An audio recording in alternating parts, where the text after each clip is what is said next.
And I do get comments saying all the examples you show on your carburetors, all of the screws have a nice screw head on them. Mine don't have the screwdriver head like yours, so I can't adjust mine. And you don't actually show in your videos the adjuster screws like mine, so I don't know how to adjust them. Well, the only answer to that, which is what I've had to do and every other mechanic and everybody else who adjusts these, is to acquire the correct tool to adjust it. It's as simple as that. Now, where do we acquire them from? Well, first of all, let me show you that I've got this kit here. You can see on this I haven't opened many of them, so they're all still in their wrappers. I've used the main ones that I've needed, but this kit was only around £7 to £8. But within this kit are all of the tools you could possibly need if you're adjusting any type of these small carburetors. I've got this one in my hand. This is a splined version. It says on it splined.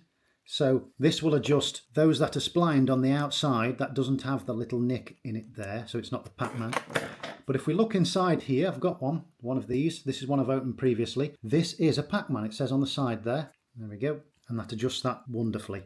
This is the only way out of it, I'm afraid. If you don't know anyone who's got the single tool that they can lend you, you might well be able to buy the single tool if you look on Amazon or something like that. This particular kit was from Amazon. As I've said, it was around £7 to £8. I think that's value enough, £7 to £8, because if you're going to take your machine in to be adjusted, it's going to cost you a lot more than £7 or £8. And remember, if you've got the tools, then you can adjust it time and time again. You might say, well, I might not need all of these.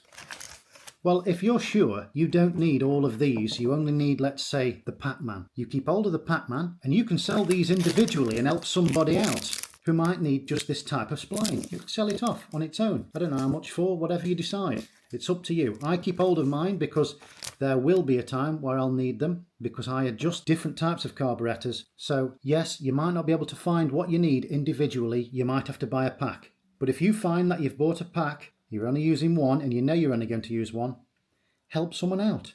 Put it on Amazon or something like that, or put it on eBay. Someone might need your particular one and doesn't want to buy a whole set for £7.